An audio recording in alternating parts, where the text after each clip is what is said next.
अल्हम्दुलिल्लाहि रब्बिल आलमीन वल आक़िबतु लिल मुत्तक़ीन वस्सलातु वस्सलामु अला सय्यिदिल अंबियाइ वल मुरसलीन व अला आलिहि व अस्हाबिहि अत्तय्यिबीन अत्ताहिरीन अम्मा बअद फ़अऊज़ु बिल्लाहि मिनश शैतानिर रजीम बिस्मिल्लाहिर रहमानिर रहीम अल्हाकुमुत तकासुरु हत्ता ज़ुरतुमुल मक़ाबिर कल्ला सौफ़ तअलमून सुम्मा कल्ला सौफ़ तअलमून कल्ला लौ तअलमून इल्मल यक़ीन लतरउन्नल जहीम सुम्मा लतरउन्नहा ऐनल यक़ीन सुम्मा लतुसअलुन्न यौमइज़िन अनिन नईम सदक़ल्लाहुल अज़ीम। गौसे आज़म बमने बेसरो सामा मददे क़िबले दी मददे काबे ईमा मददे इंतज़ारे करमे तुस्तमने ऐनीरा ए खुदा जुओ खुदा बीनो खुदा दा मददे बगियदा बेबला उफ्ताद कश्ती ज़ीफ़ानो शकिस्ता रात पुश्ती बहक़्क़े ख़ाजे उस्मानी हारून मदद कुन या मोइनुद्दीन चिश्ती मदद कुन या मोइनुद्दीन चिश्ती मदद कुन या मोइनुद्दीन चिश्ती। इंतहाई एहतराम व अक़ीदत के साथ अपने और सारी कायनात के मरकज़ अक़ीदत अनीस बेकसां चारा साज़े दर्दमंदा हम गरीबों के गमगुसार हम फ़कीरों की सरवत शहर यार इरम ताजदार हरम नौबहार शफ़ाअत शब असरा के दूल्हा नौशे बज़्म जन्नत दानाए सुबुल मौलाए कुल ख़त्मुर रुसुल खुसरवे खूबां सयाह लामका वजह कुन फ़का दुर्रिल्लाहिल मकनून सिर्रिल्लाहिल मखज़ून आलिम मा काना व मा यकून आबो गिले अम्बिया जानो दिले अस्फिया मतले हर सआदत मक़ते हर सियादत खुलासे कायनात फ़ख्र मौजूदात हुज़ूर अहमद मुजतबा मुहम्मद मुस्तफ़ा अरवाहुना फ़िदा सल्लल्लाहु तआला अलैहि व आलिहि व सहबिही व बारक वसल्लमा की बारगाह बेकस पनाह में जिस तरीक़े से पढ़ाऊँ बुलंद आवाज़ से मेरे साथ मिलकर पढ़ें। अस्सलातु वस्सलामु अलैका या रसूल अल्लाह अस्सलातु वस्सलामु अलैका या नबी अल्लाह अस्सलातु वस्सलामु अलैका या हबीब अल्लाह व अला आलिका व अस्हाबिका या नूर अल्लाह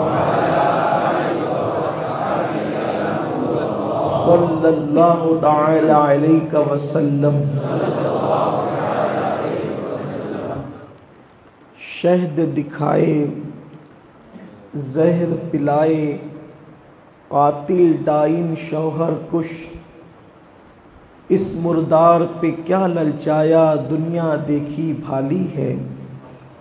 सुना जंगल रात अंधेरी छाई बदली काली है। सोने वालों जागते रहियो चोरों की रखवाली है। सोना बन है सोना पास है सोना ज़ैर है उठ प्यारे। सोना बन है सोना पास है सोना ज़ैर है उठ प्यारे। तू कहता है नींद है मीठी तेरी मत ही निराली है। आज इस्लाहे अक़ायद व अमाल के हवाले से हम और आप यहाँ पर जमा हुए हैं और कुरान मुक़द्दस की एक मुख्तसर सी सूरत मुबारका की तिलावत करने का शरफ़ हासिल किया गया है। अल्लाह ताला इस मुक़द्दस सूरह पाक के हवाले से मुझे हक़ कहने और आप सबको हक़ सुनकर उस पर अमल करने और उसे आम करने की तौफ़ीक़ अता फ़रमाए।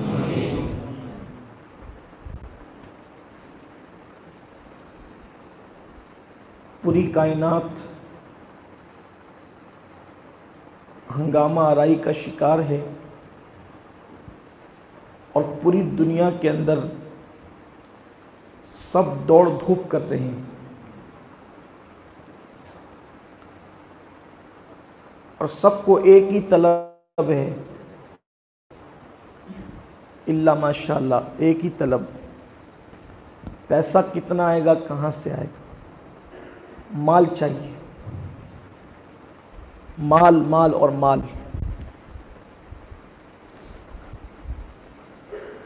कोई दुकान पे बैठा है उसको भी माल चाहिए, कोई मुसल्ला इमामत पर उसको भी माल चाहिए, कोई खिताबत की कुर्सी पर उसको भी माल चाहिए, कोई मशीखत की गद्दी पर बैठा उसको भी माल चाहिए,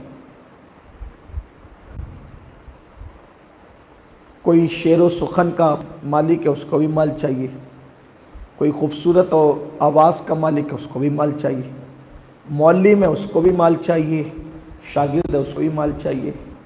माल माल और सिर्फ माल। चंद नफूस ऐसे हैं, ये भी हुस्न ज़न है, सिर्फ चंद नफूस जिनके दिलों में माल की मोहब्बत ना हो। अल्लाह तबारक व तआला ने माल के तलब करने वाले उन लोगों के मुताल्लिक आज से 1450 साल पहले अपने महबूब पर नाजिल होने वाले कुरान में क्या फरमाया। देखिए, माल ज़रूरत है, माल चाहिए, ये बुरा नहीं है। अगर माल नहीं होगा तो मस्जिद कैसे बनेगी, इसलिए माल चाहिए। माल नहीं होगा तो खाना पीना कैसे होगा, इसलिए माल चाहिए। माल नहीं होगा तो हज उम्रा कैसे होगा, माल चाहिए। माल नहीं होगा तो ज़कात कैसे देंगे, माल चाहिए। माल नहीं होगा तो सदका कैसे देंगे, माल चाहिए। अगर माल नहीं होता तो उस्मान गनी 2 मरतबा जन्नत क्यों खरीदते? ये माल ही की बरकत है कि उस्मान गनी ने 2 मरतबा जन्नत खरीदी अल्लाह के रसूल अलैहिस्सलाम से। अच्छा, खरीदी है, उस्मान गनी ने खरीदी है जन्नत, भीख, लेकिन कुर्बान जाएं। ये दस्तूर है कि जब तक इंसान किसी चीज का मालिक ना हो, ना वो किसी को उठाकर भीख में दे सकता है, ना वो बेच सकता है। मिसाल के तौर पर इतनी नाजुक सी बात है कि अगर किसी ने मुझे दावत दी कि आपको खाने के लिए आना है, तो मुझे इख्तियार नहीं कि मैं किसी दूसरे को कहूं कि तुम भी चलो मेरे साथ दावत में, बल्कि अगर वो आ जाए जो मदऊ नहीं है, जिसे दावत में मदऊ नहीं किया गया है, और मैं खाना खा रहा हूं, तो उस वक्त तो अखलाकन भी मुझे इजाजत नहीं है कि जो मदऊ नहीं है मैं उसको दस्तरखान आकर ये कहूं कि चलो आओ खाना खा लो। मैं चुपचाप खाता रहूंगा, उसको बुला नहीं सकता। अगर वो मदऊ है तो बुलाने की बात अलग है, क्योंकि वो तो पहले से खाने के लिए आया है। लेकिन जिसको मदऊ नहीं किया गया उसको आप बुला नहीं सकते। बल्कि अगर आपके सामने खाना रखा है, आप दूसरे को मेजबान की इजाजत के बगैर खिला नहीं सकते, क्योंकि आपको खाने के लिए बुलाया गया, आपको तकसीम करने के लिए नहीं बुलाया गया। बल्कि दस्तरखान पे अगर खाना बच जाए तो आप उसको उठाकर घर नहीं ले जा सकते। क्यों? इसलिए कि आपको खाने के लिए बुलाया नहीं गया है। अब आप अंदाजा करें, जिसको दावत में बुलाया जाए, बचा हुआ खाना वो उठा के ले नहीं जा सकता, किसी को दे नहीं सकता। क्यों? इसलिए कि मेहमान है, मालिक नहीं है। मुस्तफा जान रहमत ने भीख में भी जन्नत दी और मुझे भीख में भी दे सकता हूं और बेच भी सकता हूं। इसीलिए तो मुर्शिदी कहते हैं, जहां पानी अता कर दे, भरी जन्नत हिबा कर दे, नबी मुख्तारे कुल है, जिसको जो चाहे अता कर दे। उस्मान गनी ने 2 मरतबा जन्नत खरीदी, बगैर माल के नहीं खरीदी जा सकती। जो बगैर माल वाले थे हुजूर ने उनको भीख में अता की, मालदार उस्मान गनी ने खरीद करके ली, और एक बार नहीं 2 मरतबा ली। तो माल बुरा नहीं है, माल की तलब भी बुरी नहीं है, बल्कि सैयदना सिद्दीक अकबर दुआ करते थे, अल्लाह मुझे माल दे मगर मेरे दिल को माल की मोहब्बत से महफूज फरमा ले।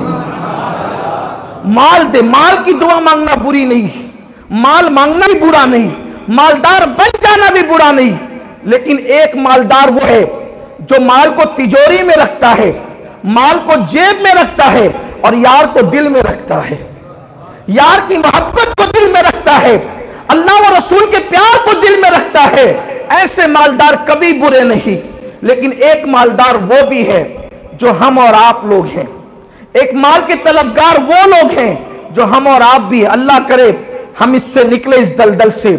जिसने माल की मोहब्बत में अल्लाह को भुलाया, जिसने माल की मोहब्बत में इबादत को भुलाया, जिसने माल की मोहब्बत में अल्लाह व रसूल के कानून को भुलाया, हम वही लोग हैं।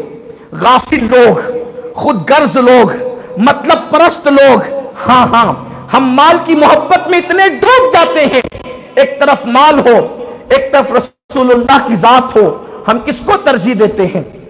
बोलने में बड़ा मुश्किल होता है। आप कहेंगे कि हम तो हुजूर को तरजीह देते हैं, बल्कि हम तो ये कहते हैं कि हम उन पे जान कुर्बान कर सकते हैं। बड़ी माजरत के साथ, बातें करना अलग बात है, नारे लगाना अलग बात है। गुलामी ये रसूल में मौत भी कबूल है, इस तरह के नारे आसान हैं, लेकिन अभी फैसला होगा। मैं ये नहीं कहता आप क्या करते हैं, मैं क्या करता हूं।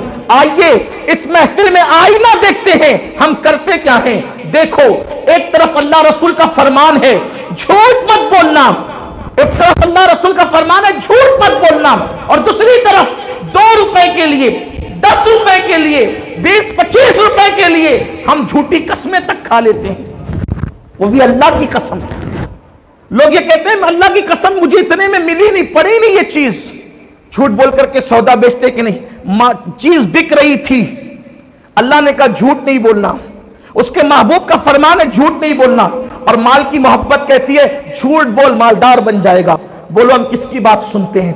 सच सच कहना, ईमान वाले दिल पर हाथ रख करके सोचना, हम किसकी बात सुनते हैं? ये लॉटरियों का माहौल, ये क्रिकेट के मौके पर जो वो बड़े बड़े जुए, ये शराब की अड्डे मुसलमान चला रहे हैं, बड़े बड़े बार मुसलमान चला रहे हैं। माल की मोहब्बत, अल्लाह अकबर, लोग माल की मोहब्बत में मस्जिद का तक गसब कर जाते हैं। ऐसे भी कुछ बदबख्त दुनिया के अंदर मौजूद है, जबकि अल्लाह के रसूल सल्लल्लाहु अलैहि वसल्लम के फरमान का मफहूम है, जिसने मस्जिद का मिट्टी का एक चिराग मस्जिद का अगर बेचकर खा गया, अगर वो 300 नबियों के बराबर भी बफर्ज मुहाल अल्लाह की बारगाह में अमल, उसको जहन्नम ही में दाखिल फरमाएगा।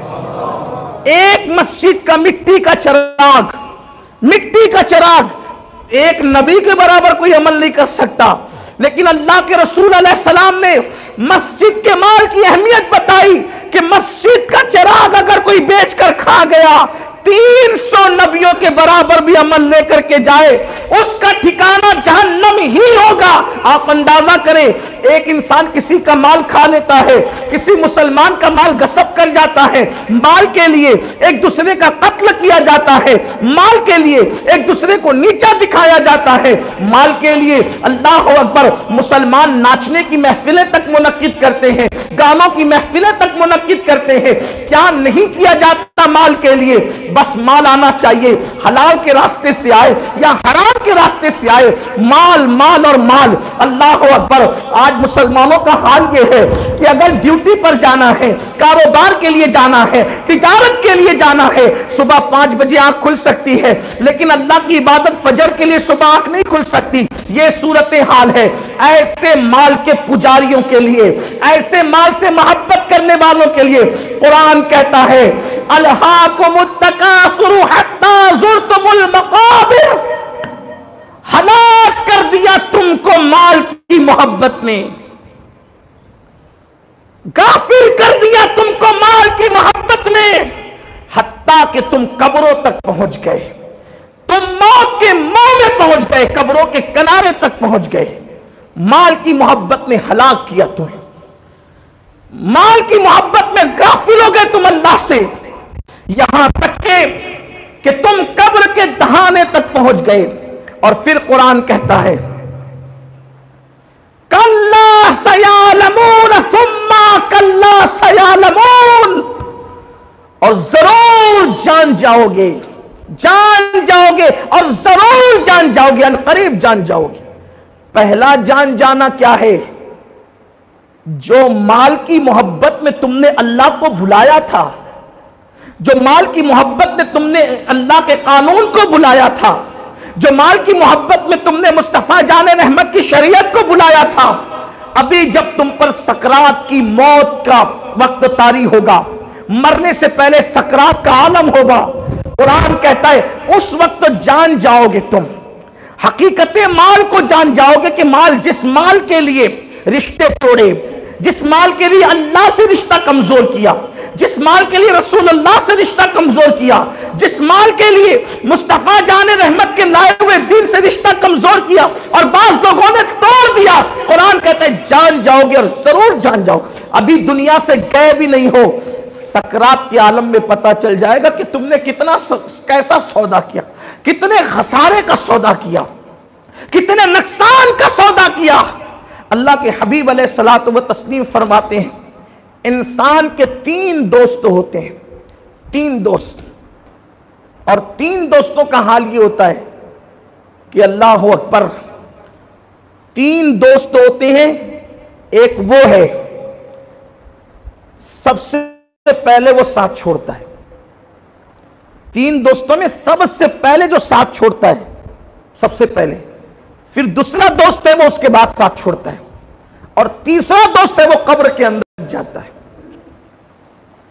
अब हम अपने नफा और नुकसान का फर्क और फैसला नहीं कर पा रहे हैं। वो 3 दोस्त कौन है जो इंसान के साथ साथ रहते पूरी जिंदगी?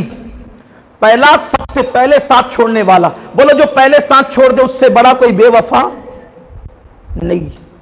उसके बाद जो साथ छोड़े वो भी वफादार नहीं, और जो कब्र के अंदर तक साथ जाए उससे बड़ा वफादार कोई नहीं। लेकिन इंसान, हाय रे इंसान, सबसे बड़े बेवफा से सबसे ज्यादा वफा करता है इंसान। जो सबसे बड़ा बेवफा है उससे सबसे ज्यादा वफा करता है, और जो सबसे ज्यादा बेवफाई करता है इंसान। वो 3 दोस्त कौन है? आका अलैहिस्सलाम ने फरमाया एक दोस्त तुम्हारा माल है, दूसरा दोस्त तुम्हारे रिश्तेदार है, तीसरा दोस्त तुम्हारे अमाल है। पहला दोस्त, इधर आंख बंद हुई, आंख इधर बंद हुई, शरीयत का कानून आ गया, माल तेरा नहीं वारिसों का, साथ छोड़ दिया। तिजोरी का तिजोरी में रहा, बैंक का बैंक में रहा, जमीन के जो जायदाद के पर्चे थे नाम आपका है, मिल्कियत आपकी ना रही, बेटों की हो गई, बेटियों की हो गई, रिश्तेदारों की हो गई। मौत के बाद सबसे पहले जिसने साथ छोड़ा वो माल था, और हमने अल्लाह के लिए, हमने माल के लिए जिस अल्लाह तबारक व तआला का कुर्ब छोड़ा, ये माल ही तो था। रसूलुल्लाह की नाफरमानी की, ये माल ही तो था, और उसने सबसे पहले हमें छोड़ दिया। फिर आका फरमाते रिश्तेदार कब्र तक जाते हैं, वापस लौट आते हैं, उन्होंने भी साथ छोड़ा। जिसे आमाल कहते हैं वो कब्र के अंदर तक जाते हैं। लेकिन हमने आज आमाल को छोड़ दिया। माल के लिए रात दिन दौड़ धूप है, माल के लिए रात रात भर जग भी सकते हैं, माल के लिए सुबह को उठ भी सकते हैं, माल के लिए किसी से रिश्तेदारी तोड़ भी सकते हैं, माल के लिए अल्लाह अकबर बाप बेटा एक दूसरे के साथ झगड़ा भी कर सकता है, लेकिन आमाल की कोई फिक्र नहीं। और अल्लाह के रसूल सल्लल्लाहु अलैहि वसल्लम ने फरमाया और अपने खानदान के लोगों से फरमाया, अल्लाह अकबर, किसी ऐरे गैरे से नहीं, अपने खानदान के लोगों से इरशाद फरमाया अमल करो, अमल करो, अमल करो, इसलिए कि जिसको अमल में पीछे आगे नहीं कर सकता, ए बनु हाशिम, कहीं कयामत के दिन ऐसा ना हो कि लोग जिसको अमल कभी आगे नहीं कर सकता।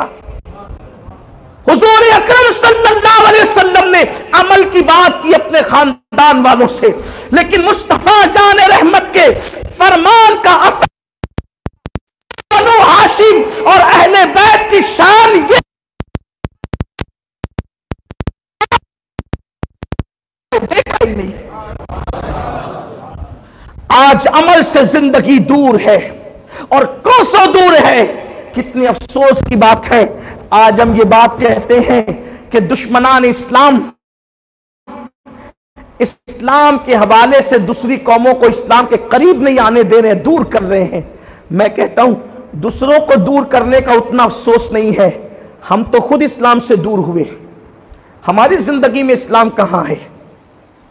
नाम अब्दुल्ला है, अब्दुल रहमान है, गुलाम मुस्तफा है, गुलाम मुर्तजा है, गुलाम हुसैन है। दीन कहां है अपनी जिंदगी में? सिर्फ जुमा की 2 रकअत पढ़ने के लिए आकर क्या हम कामिल मोमिन हो जाएंगे? अल्लाह के रसूल सल्लल्लाहु अलैहि वसल्लम ने इरशाद फरमाया, जिसको नमाज तर्क करते देखो, जिसको नमाज छोड़ते देखो, उसको कभी अपने बाजू में बैठने मत देना, क्योंकि उस पर अल्लाह की लानत बरसती है। एक मकाम पर सैयदना अबू हुरैरा को नसीहत करते हुए मेरे आका ने फरमाया, अबू हुरैरा, जो जमात और जुमा छोड़ दे उसकी सोहबत में कभी मत बैठना, इसलिए कि जिसने जमात और जुमा तबारक व तआला उस पर लानत और जुमा छोड़ने वाले ने अपने गले से इस्लाम का पट्टा उतार कर अपनी पीठ के पीछे फेंक दिया है। फरमाया इसीलिए उसकी सोहबत में मत बैठना। आपसे पूछना चाहता हूं, मेरे आका सल्लल्लाहु अलैहि वसल्लम के दीवानों, जो जमात छोड़ दे, मेरे आका उसके साथ हजरत अबू हुरैरा को बैठने से मना कर रहे हैं, तो जिन्होंने सिरे से नमाज ही छोड़ दी उनका अंजाम क्या होगा? और यहां हम ये सोच करके बैठे कि नहीं नहीं हमारा क्या होगा, हमें बख्शवाने के लिए तो मैं अकेला, बख्शवाने के लिए तो इतनी बड़ी बड़ी हस्तियां। अरे बख्शवाने के लिए बड़ी बड़ी हस्तियां जरूर है, लेकिन तेरे दामन में क्या है ये तो देख। बदआमालियां इंसान को कुफ्र तक ले जाती है, बदआमालियां इंसान को कुफ्र तक ले जाती है, और इस्लाम में अमल की अहमियत है। अल्लाह तबारक व तआला फरमाता है, कल्ला सयालमूना सुम्मा कल्ला सयालमून, जरूर जान जाओगी। सकरात के वक्त जब इंसान पे सकरात की कैफियत तारी होती है ना, वो तड़पता और पछताता है, मैंने अपना वक्त जाया कर दिया। उस वक्त वो तमन्ना करता है काश अब मुझे 2 रकअत का मौका ही मिल जाए। और उस पर सकरात के वक्त इतनी तकलीफ मुसल्लत की जाती है उसके अमाल के एतबार से। बल्कि हजरत अल्लामा सैयद मोहम्मद इब्न अब्दुल रसूल बरजंजी रहमतुल्लाह अलैह लिखते हैं कि जब दुनिया के पुजारियों को, दुनिया में डूबने वालों को सकरात तारी होती है तो उनकी जबान पे कलेमा नहीं आता। फरमाते हैं कि एक बंदे को मैंने मरते देखा तो वो कहता था लीमू ले लो, लीमू ले लो, इतने के लीमू और इतने के लीमू। तो मैंने पूछा ये लीमू की बात क्यों करता है? तो कहा कि ये बाजार में लीमू बेचता था, इसलिए सकरात के वक्त भी ये लीमू की बात कर रहा है, उसकी जबान पे कलेमा नहीं आ रहा है। पूरी जिंदगी दीन से दूर रहकर लोग दुआ करते हैं, अल्लाह हमारी जबान पे कलमा जारी फरमा। कलमा सिर्फ दुआओं से जारी है, अल्लाह के कुर्ब की जरूरत है, दीन पे मर मिटने के जज्बे की जरूरत है। आपसे पूछना चाहता हूं, मौत के वक्त कलमे की दुआ करने वालों, जरा मैं अपने साथियों से पूछता हूं कि आप मुझे बताएं आज से पहले कलमा तैयबा कितने दिन पहले पढ़ा था? कई कई दिन हो जाते मुसलमान की जबान पे कलमा नहीं आता। चले कुरान पढ़ना नहीं जानते, कुरान मुश्किल है, लेकिन कलमे में क्या मुश्किल है? कलमा तो बच्चे बच्चे की जबान पर आ सकता है, उसमें कोई तलफ्फुज का भी मामला नहीं, कोई मखारिज का भी मामला नहीं। कुदरत ने कलमे को इतना आसान रखा कि जाहिल से जाहिल पढ़ ले और वो आसानी से जबान पर आ जाता है। उसमें कोई तकलीफ नहीं है। फिर भी मेरी कौम जो कई कई दिन तक, बल्कि बाज लोग का हालत है कि कई कई बरस तक जिनकी जबान पे कलमा नहीं। एक मर्तबा अल्लाह के रसूल सल्लल्लाहु अलैहि वसल्लम ने अपने सहाबा से कहा कि जब तुम दुआ किया करो तो ये दो दुआ जरूर किया करो। हुजूर जाने दुआ, सहाबा को दुआ सिखा रहे कि जब दुआ करो तो ये दो दुआ जरूर किया करो। अल्लाह से ये दुआ करना कि अल्लाह हमें कभी बदबख्त मत करना। हुजूर दुआ सिखा रहे सहाबा को, ए अल्लाह हमें कभी तू बदबख्त मत करना और कभी हमें तू महरूम मत करना। बदबख्ती से बचा और महरूमी से बचा, यह दुआ करना। अब इस दुआ की अहमियत कितनी है? सैयदुल आलमीन जाने दुआ, जिसके लिए इजाबत झुकती है वो जाने दुआ दुआ सिखा रहा है। इजाबत जिसके लिए, सबकी दुआएं इजाबत को ढूंढने के लिए ऊपर जाती है और जिसकी दुआ के लिए इजाबत नीचे को झुकती है वो जाने दुआ। इस दुआ की अहमियत बता रहा है। आप कहेंगे किसी के लिए इजाबत भी झुकती है, हम कहते हैं हमारे इमाम ने यही फलसफा तो दुआ का बयान किया। इनायत का जोड़ा, इजाबत का सहरा, दुल्हन बन के निकली दुआए मोहम्मद, और जब इजाबत ने बड़ी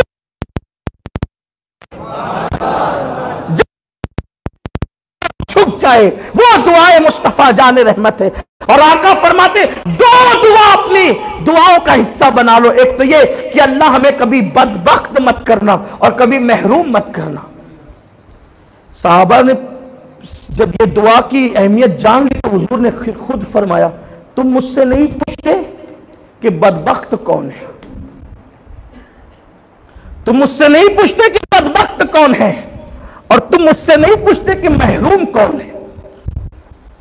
महरूम और बदबख्त के बारे में मुझसे नहीं पूछना चाहते तुम लोग, क्योंकि लोगों का ख्याल तो यह था कि महरूम तो वो है जिसके पास अच्छा मकान नहीं, महरूम तो वो है जिसके पास अच्छी दुकानें नहीं, महरूम तो वो है जिसके पास अच्छे खाने नहीं, महरूम तो वो है जिसके पास अच्छे लिबास नहीं, महरूम तो वो है जिसके पास कई औलाद नहीं, महरूम तो वो है जो दुनिया के ऐश और तरफ से जो है वो महरूम कर दिया गया, वो महरूम है।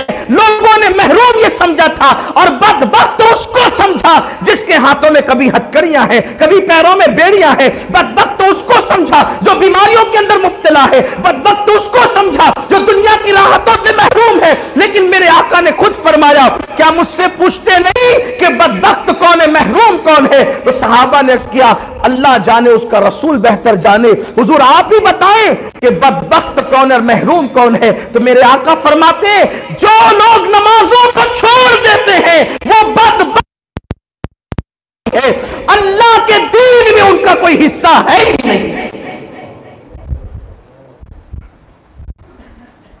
कस्टमर की मोहब्बत में और तिजारत की मोहब्बत में नमाजें और जमातें छोड़ने वालों, सैयदुल आलमीन फरमा रहे इस्लाम में उनका कोई हिस्सा नहीं जो नमाजों को छोड़ देते।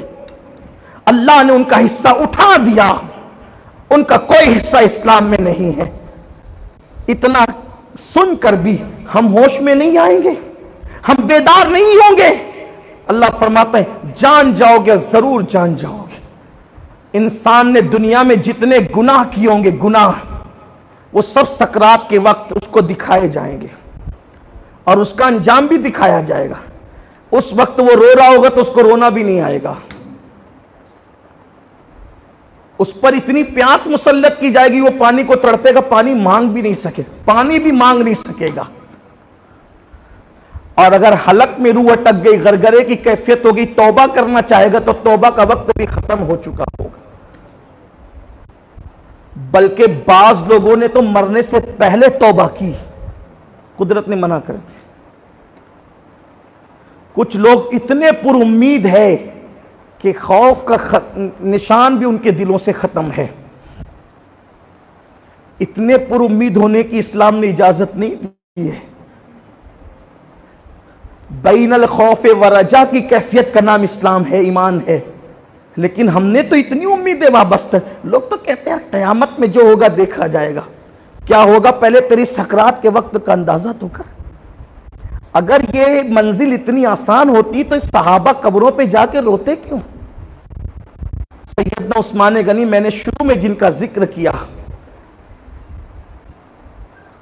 जब कब्र पर जाते थे तो इतना रोते थे कि रोते रोते बेहोश हो जा, होश खो देते थे, बहुत रोते थे उस्मान गनी। और कौन उस्मान गनी? 2 बार जिसने जन्नत खरीदी है ना जन्नत। सैयदुल आलमीन ने उन्हें जमानत, बल्कि हुजूर अलैहिस्सलाम ने किसी के बारे में ये नहीं कहा जो उनके बारे में कहा। ये उनकी खुसूसियात में से। फरमाया आज के बाद उस्मान कुछ भी करे, ये कुछ भी करे कि जरा इसकी कोई तशरीह करके बता दे कि कुछ भी करे। आका फरमाते आज के बाद उस्मान कुछ भी करे वो जन्नत ही में दाखिल होगा। बल्कि दूसरे मकाम पर यह बात आका ने फरमाई, इसको भी जरा मुलाहिजा करें। फरमाया आज के बाद अगर उस्मान कोई अमल ना भी करे, कोई नेकी ना भी करे, आज ही काम उसके लिए काफी है और वो जन्नत में चला जाएगा। यानी जिनको इतने यकीन के साथ इस कदर जमानतें दी गई, वो उस्मान गनी जब कब्र पर जाते थे तो रोते रोते बेहोश हो जाते थे। है हमारे यहां किसी को इतना इख्तियार कि कोई किसी को जन्नत दे दे? अगर आप इसी तरह हवा में बातें करें तो कुछ भी कर सकते हैं, लेकिन हकीकत कुछ नहीं। ये जो हम बोलते हैं ना, इसको देखो तो जन्नत मिलेगी और उसको देखो तो जन्नत, जिनको दिखा दिखा के जन्नत बांट रहे हो, क्या वो भी जन्नत में जाएंगे? इसकी भी कोई गारंटी है? ये फपकियों का दौर खत्म है, हकीकतों के दौर में कदम रखो, खुद फरेबी के दौर से निकलो। जिनको जन्नत यकीनी थी उनकी खशियत और खौफ का आलम क्या था? दंग रह जाओगे। सैयदना इमाम हसन मुज्तबा, जो सिर्फ जन्नती नहीं, जन्नती जवानों का सरदार, और वो भी पैदा जन्नती जवानों का सरदार, हरम में पेशानी रखकर, हरम में मताफ में, आज का मताफ नहीं, संगमरमर वाला ठंडा मताफ नहीं, उस दौर का मताफ जहां कंकर है, पत्थर है, तपती हुई रेत है, मक्के की चिलचिलाती हुई तारीखी धूप है, कि अगर उस जमीन पर उस वक्त कोई गोश्त का लोथा डाल दे तो वो भून करके कबाब की शक्ल इख्तियार कर जाए। ऐसी चिलचिलाती धूप में इमाम हसन सर जमीन पर रखकर कहते हैं मेरी मगफिरत कर दे, मेरी मगफिरत कर दे। यहां आकर हकीकतों में डूब करके सोचो, कहां वो रातें जो फेसबुक की गंदगी में डूबी हुई है और फिर भी गुरूर है कि हम जन्नत में जाएंगे।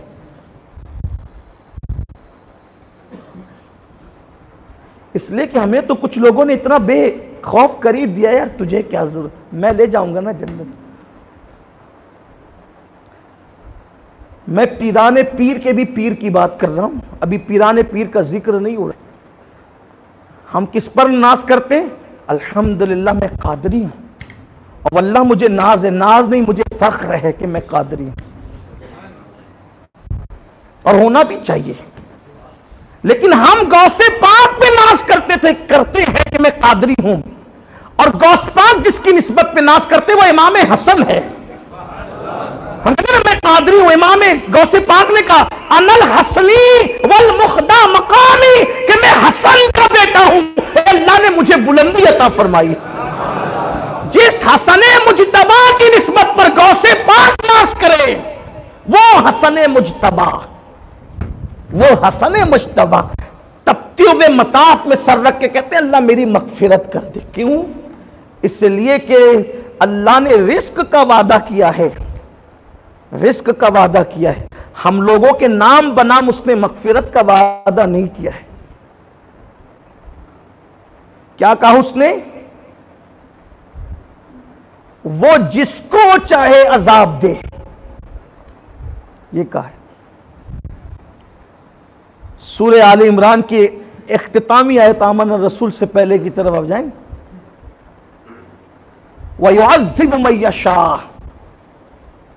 वो जिसको चाहे अजाब दे और वो जिसको चाहे छोड़ दे। तो जिसको चाहेगा अजाब देगा। एक बात ये भी सुन लेना कि अगर कोई पहाड़ों बराबर अमाल ले जाए और उसको वो चाहे अजाब देना तो वो देगा, फिर वो उसका अदल है। और अगर कोई बंदा कुछ भी ना ले जाए और वो चाहे कि छोड़ दे तो वो छोड़ देगा, ये उसका फजल है। तो जब ले जाने वाले अजाब का शिकार हो सकते हैं तो न ले जाने वालों को तो ज्यादा डरना चाहिए। भाई अगर दौलतमंद कहीं फंस सकते हैं तो कल्लाश को तो ज्यादा डरना चाहिए कि मैं भी फंस सकता हूं ना।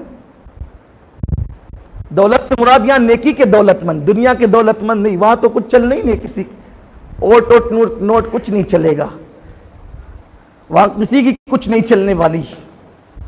जिब्रील अमीन के मुतालिक कुरान कहता है यौम यक़ूमुर रूह वल मलाइका सफ़्फ़न ला यतकल्लमून इल्ला मन अज़िन, कि जिब्रील अलैहिस्सलाम और सारे फरिश्ते अल्लाह की हैबत से थर थर कांपते होंगे, उनको कलाम करने की जुर्रत ना होगी। कलाम तो वही करेगा जिसको अल्लाह इजाजत देगा। और वो माज़ून कौन है जिसे अल्लाह बोल, और मेरे नबी के सिवा कौन हो सकता है।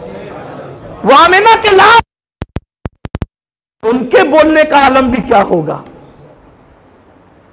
कहते हैं कि इतनी हम्द करूंगा और ऐसे हम्द के अल्फाज अल्लाह मेरे दिल पर इल्का करेगा कि आज तक मैंने खुद भी नहीं की और मुझसे पहले किसी ने नहीं की। जिस दिन मैं वो हम्द करूंगा वैसी हम्द करूंगा, वैसी अल्लाह की तारीफ करूंगा। इमाम हसन मुज्तबा अला जद्दी वालिस्सलाम कहते हैं मेरी मगफिरत कर। किसी ने देखा, देखने के बाद कहा इमाम, जब उन्होंने सर सजदे से उठा लिया, आंसुओं से दाढ़ी तर थी, जमीन गीली थी, उसको तरस आया। उसने कहा इमाम आप मगफिरत के लिए रो रहे हैं, आप मगफिरत के लिए रो रहे हैं। आपकी अम्मी तो सैयदा फातिमा, आपके अब्बा खातिमुल विलायत मौलाए कायनात, आपके नाना मालिके जन्नत सैयदुल अंबिया हुसैन। इमाम हसन का जवाब क्या था? फरमाया यहां मां बाप की मनकबत पढ़ने की जगह नहीं है, ये अल्लाह की मनाने का मकाम है। ये है वो सच्चे लोग, वाकई जिनके चेहरे देखकर जन्नत मिलती थी। ये वो सच्चे लोग, वो ये करें मां बाप की मां बाप हमारे यकीनन वही है जो तू कह रहा है, नाना भी वही है जो तू कह रहा है, भाई भी वही है जो तू कह रहा है, लेकिन यहां तो अल्लाह का हरम है, यहां रोने की जगह है, यहां रोने की जगह। और यही फिक्र उनके खानदान वालों को मिली।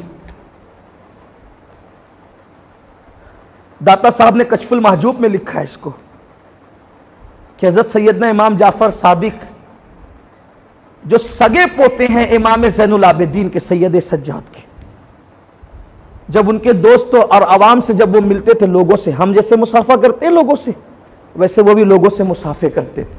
और मुसाफा करते वक्त तो लोगों से कहते थे वादा करो अगर तुम बख्श दिए गए तो मेरी सिफारिश करना, और अगर मैं बख्श दिया तो मैं तुम्हारी सिफारिश करूं।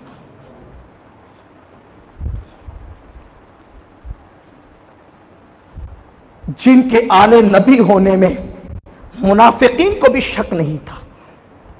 इतना करीबी नसब, इतना करीबी रिश्ता। बात क्या है? इमाम जाफर सादिक कोई मामूली आदमी है?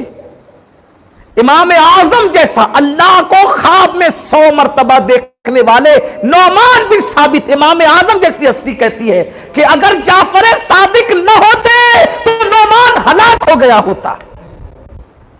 इमामुल आइम्मा का इमाम, इमामुल आइम्मा का मुर्शिद, इमामुल आइम्मा का पेशवा, 100 मरतबा जिसने ख्वाब में अल्लाह का दीदार किया, उस इमाम आजम का इमाम जिसकी जूतियां इमाम आजम सीधी करते थे, जूतियां सीधी करके सर पे रखते थे, वो जाफर इमाम आजम जिसकी जूतियां सर पे रखे, वो जाफर सादिक की शान क्या होगी? अवाम से कहते थे अगर तुम बख्श दिए गए तो मेरी सिफारिश करो, वादा करो करोगे? ऐसा करना तो, और अगर मैं बख्श दिया गया तो फिर मैं सिफारिश। लोग कहते थे आप तो सैयद है, आप तो आले नबी है, औलाद हुसैन है। फरमाते रोना तो इसी का है कि हम सैयद हैं, अपने नाना को मुंह क्या दिखाएं। वो सैयद होकर के नाना को मुंह नहीं दिखा सके, ये बात, हालांकि उनकी आजिज़ी है, ये इनकिसारी है। और हमने सब कुछ पाप करके ये कहना है कि कब्र में हुजूर का दीदार करेंगे तो मजा क्या आएगा? क्या मजा आएगा? कुरान कहता है सुम्मा कल्ला सयालमून, पहली बार तो सकरात के वक्त तो तुझे दिखाया जाएगा तेरी औकात क्या, और दूसरी बार तुझे कब्र में दिखाया जाएगा तेरी औकात क्या। जिसको मजा आएगा उसी को मजा आएगा। सरकार नज़मी कहते हैं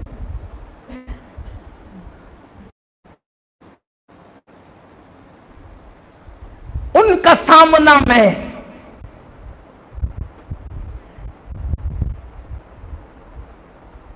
कब्र में सामना उनका किस तरह करूंगा, मैं कब्र में सामना उनका किस तरह करूंगा मैं। दिल उड़ा सा जाता है सन सन सनन मेरा, इतने करीब से उनकी जियारत कैसे करूंगा मैं।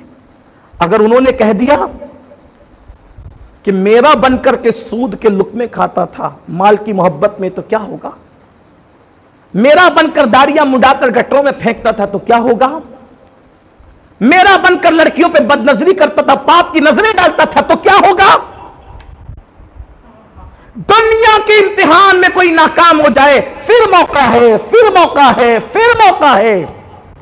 दुनिया के इम्तिहान की स्टडी और तैयारी करने के लिए बार बार मौका है, फिर भी लोग दुनिया का इम्तिहान देने के लिए रात रात भर जागते हैं। मैं कहता हूं कॉलेज और यूनिवर्सिटी में पढ़ने वाले तलबा से ही सीख लिया होता। जिनको फेल होकर भी चांस है फिर इम्तिहान देने का, वो रातों को जग रहे हैं। और जिनको जिंदगी के में एक ही इम्तिहान की इजाजत है वो फजर में भी सोते पड़े हैं,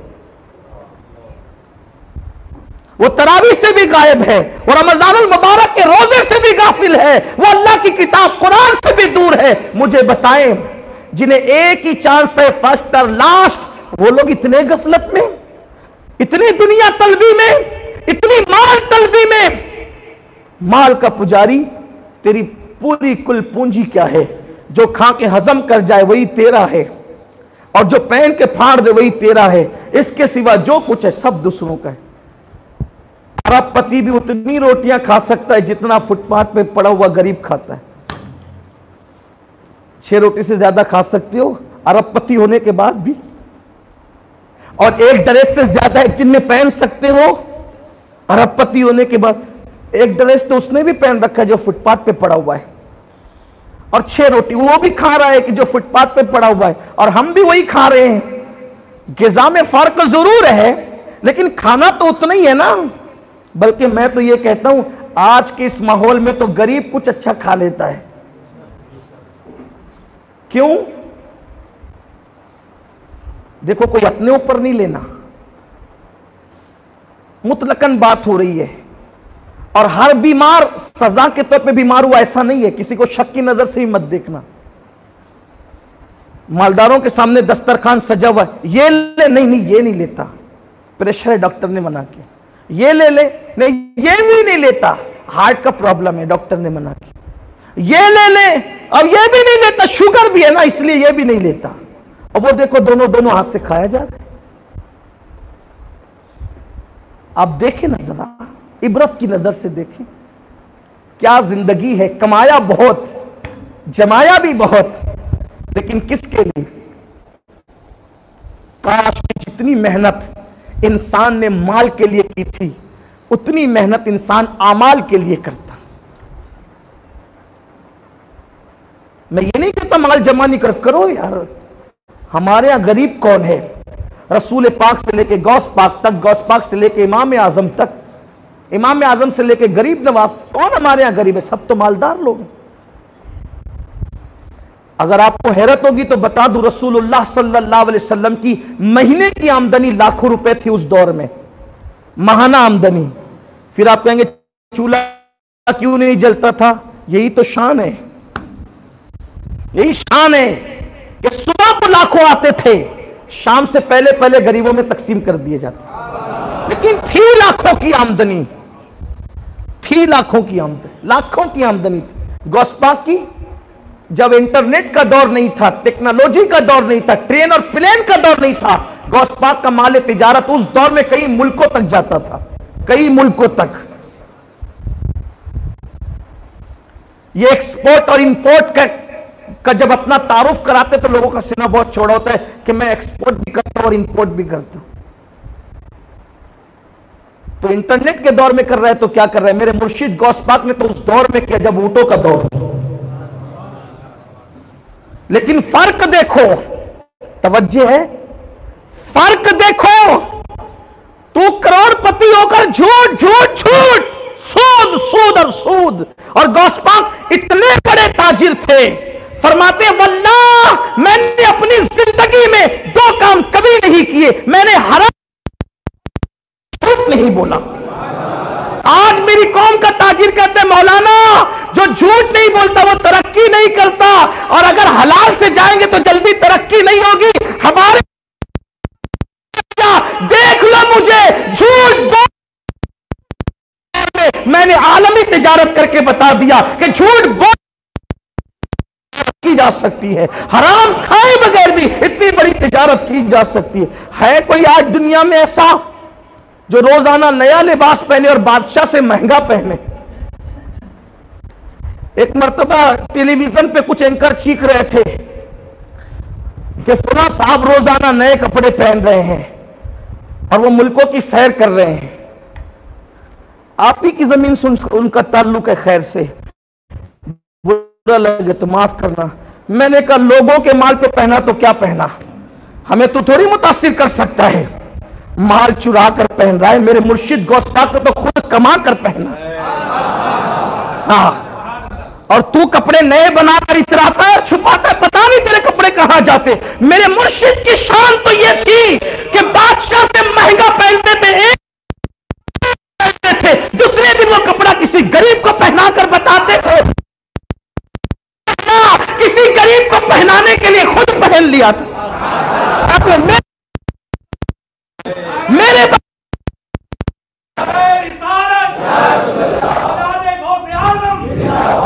हमारी आंखों को चकनचौंध कोई नहीं कर सकता, इसलिए कि हम असलियत को देख चुके हैं। इसलिए अब कोई बैतुल माल के पैसे से अगर पहन रहा है तो क्या पहन रहा है?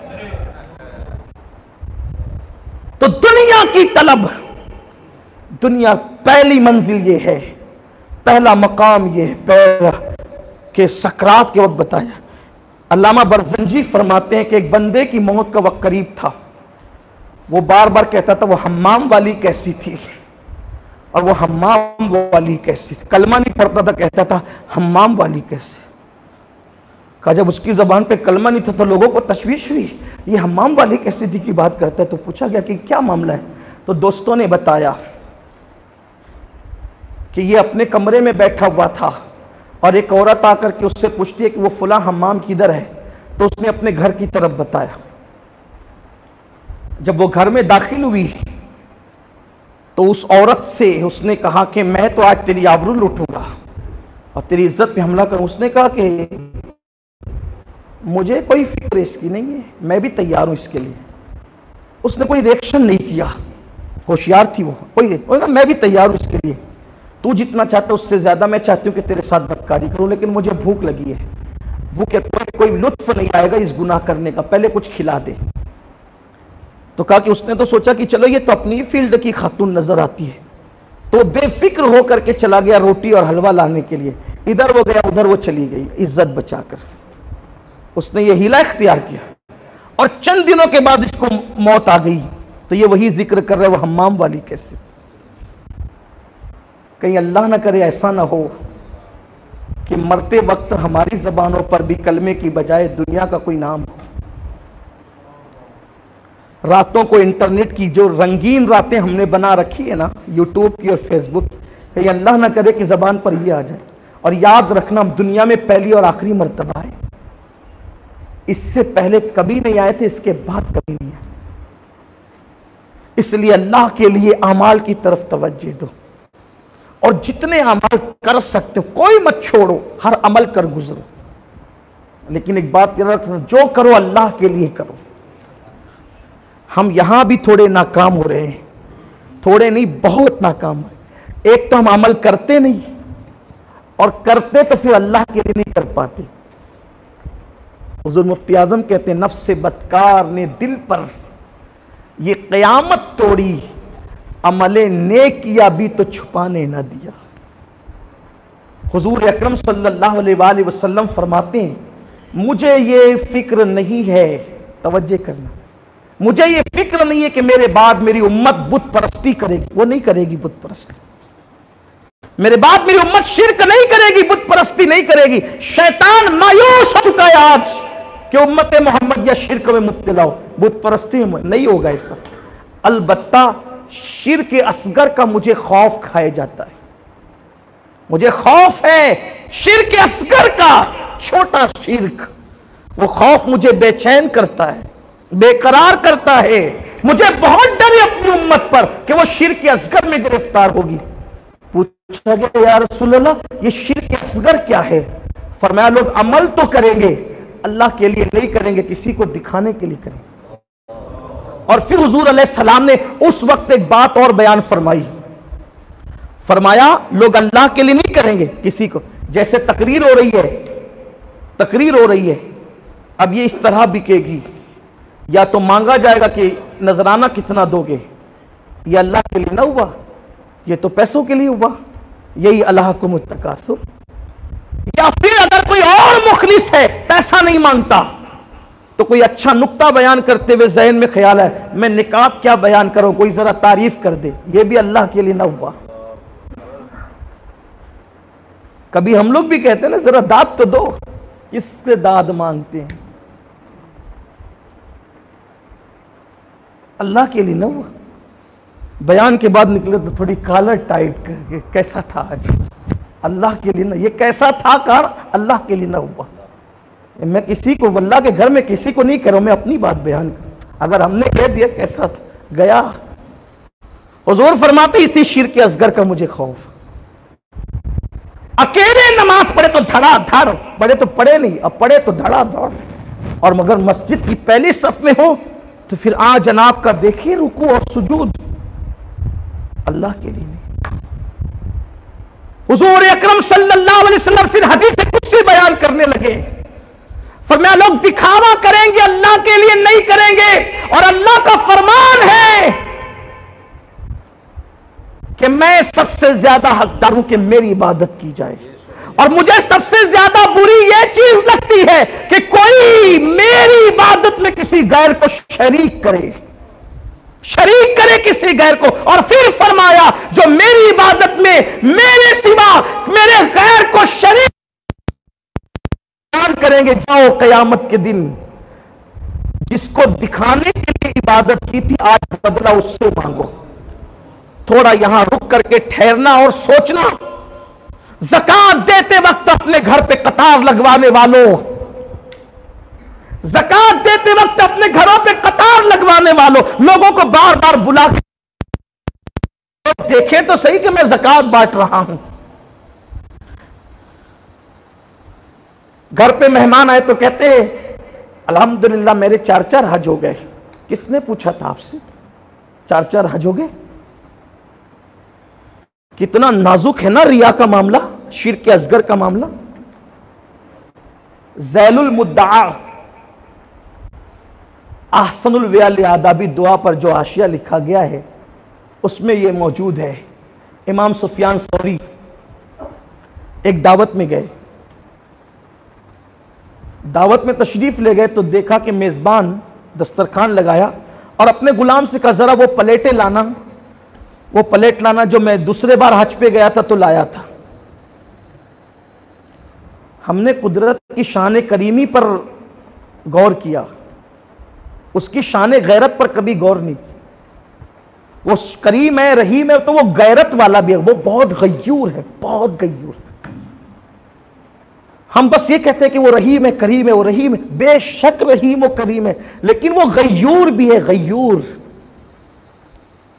वो इतना गयूर है इतना गयूर है कि जैसे उसकी तरह कोई रहीम नहीं है, उसकी तरह कोई करीम नहीं है, उसकी तरह कोई सत्तार नहीं है, उसकी तरह कोई बख्शने वाला मेहरबान नहीं है, वैसे उसकी तरह कोई गैरत वाला भी नहीं। जैसे सिफत रहीमी बेमिसाल है, वैसे सिफत गैरत भी बेमिसाल है।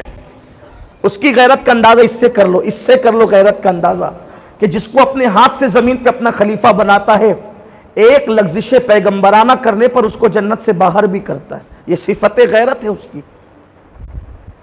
कोई मामूली आदमी थे हजरत आदम, ना उन्होंने गुनाह किया ना मुतलक खता की, वो खताएं मुतलक भी नहीं थी।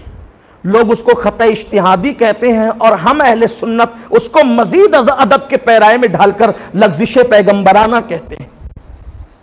आदम उस मासूम का नाम है कि तसव्वुरे गुनाह भी उनके करीब से नहीं गुजर सकता,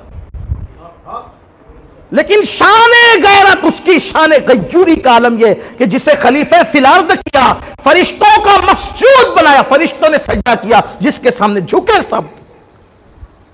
एक लफ्ज़ पैगंबराना पर जन्नत से बाहर किया, सिर्फ बाहर ही नहीं किया, बीवी को जुदा भी कर दिया, अंधेरों में भी डाल दिया, हत्ता के लिबास भी वापस लिया। हत्ता कि कहां है हम लोग? सैयद अबुल बशर, नबियों के बाप, वलियों के बाप, सहाबा के बाप, ये सब क्यों हो रहा था? हमें बताने के लिए। जब मासूम के लिए इतनी गैरत करता हूं तो तू कौन है? हम कहां हैं? और फिर सोचते कि एक बार कान खींचेंगे और 2 बार गाल पे मारेंगे तो सब बख्शे जाएंगे। यह तसव्वुर भी गलत है। मैं आपको मायूस करने नहीं आया हूं, लेकिन इस तनाजुर में उसकी जरा गैरत भी देख ले कि जब जमीन पे उतार दिया, बीवी को जुदा कर दिया, लिबास वापस ले लिया, 200 साल तक आदम अलैहिस्सलाम रोते रहे, कोई जवाब ही नहीं दिया। 200 साल किसको कहते हैं? कोई जवाब नहीं, कोई कलाम ही नहीं किया। और लहजा क्या था? रब्बना ज़लमना अनफुसना। आजिज़ी की इंतहा तो देखें, लफ्ज़िशे पैगंबराना पर ही आजिज़ी है। हमारे यहां तो आजिज़ी कुछ नहीं, आजिज़ी कोई नहीं। तेरे प्यारे आका सल्लल्लाहु अलैहि वसल्लम के प्यारे दीवानों, उसकी शान गैरत पर भी तवज्जो करें। वो कितनी गैरत वाला है, कितना गजूर है वो। हम गुनाह करते जाएं, सिफत सत्तारी गफारी की बात करते जाएं, उसकी शान गैरत पर भी नजर हो, उसकी शान गैरत पर भी न, बहुत गैरत वाला है। बल्कि हुजूर अलैहिस्सलाम ने फरमाया, अल्लाह की मखलूक में मुझसे ज्यादा गैरत वाला कोई नहीं है, और मुझसे ज्यादा गैरत वाला मेरा रब है, मुझे बनाने वाला। हुजूर अकरम सल्लल्लाहु अलैहि वसल्लम ने फरमाया। अब हुजूर की गैरत देखें, हुजूर कितने गैरत वाले मखलूक में, उनसे बड़ा गैरत वाला मखलूक में कोई नहीं, और उनका खालिक उनसे ज्यादा गैरत। एक शख्स ने सिर्फ डिकार ले ली, डिकार। सरकार ने फरमाया कि ये डिकार लेकर मेरे पास मत आया कर, पेट भर के खा के डिकार लेने में, अपनी डिकार को मुझसे दूर रखो। जो डिकार पर नाराज हो जाए, हम तो गुमान करते हैं कि दाढ़ी मुंडाने पर वो हमसे राजी